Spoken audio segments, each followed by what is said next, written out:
Hey everybody, this is Modern Refugee, having my coffee. And there's more to preparedness than just buying a bunch of stuff and putting it in a closet. There's a mental aspect of it, there's a skills-based aspect of it. As preppers, we have to wear a lot of hats. And now, me, myself, I haven't had any professional training whatsoever. With one exception. I haven't had a cadre of professionals training me to become what I am today, but I did have a group of older, dedicated individuals that shared their wisdom and knowledge with me, and that has been probably the most beneficial aspect of my preparedness through the years. And a lot of those old-timers, they were more than willing to share what they knew because their predecessors did the same thing with them. If we have enough time to just take time and listen to those older people, they got to be 70, 80s, 90s, back in times when there wasn't quite as much medicine and stuff as what there is now. They got to be that old because of the decisions that they made and the wisdom that they picked up along the way.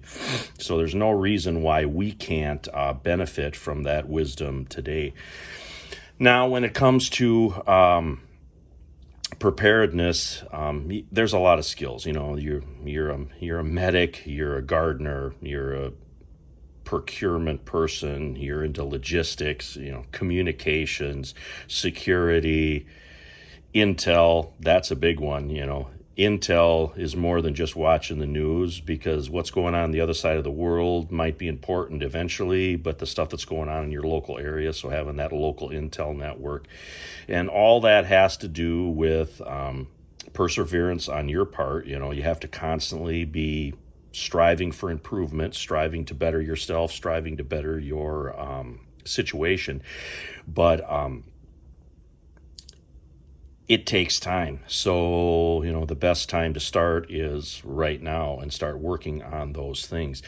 Prepping has become a very money-oriented thing, and it doesn't have to be that. A lot of preparedness is problem solving and is skill sets, and it is being able to look at the situation and doing what you can with what is available to you, just like life in general. And that's why I said that about the old timers. The old timers just had a way of going about that stuff. Hey, you know what? We need this much to, make it through the winter. We need this many canned goods. We need to put this up, whatever.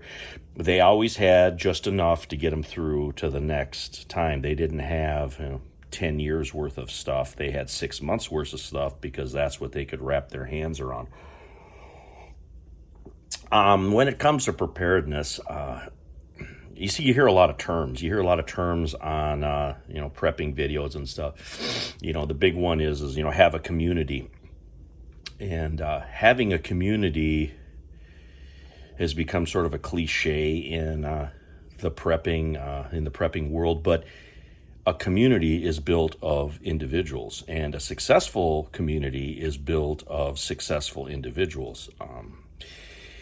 There's another term that you hear in the prepping channels that I feel is contradictory to the first term, and that is nobody's coming to save you. So, you have that. Well, which is it? Do you have a community to back you up, or nobody's coming to save you? So you have to operate individually. You have to take your own personal life experiences. You have to take care of yourself to a certain extent. If you have all these skills and you're willing to take care of yourself independently, you're going to be an asset to any group that comes along because of what you know and your previous experiences. And work on those many hats. I'm continually learning from other people, learning from online sources, learning from reading material, learning from my own personal experiences, getting out and using equipment and trying stuff. I am constantly looking to grow what I know for the benefit of everyone around me. And that is how you integrate with like-minded people.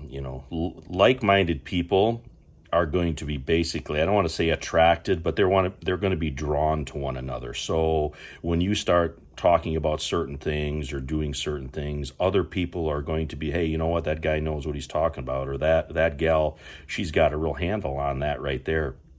And that's how people organically come together.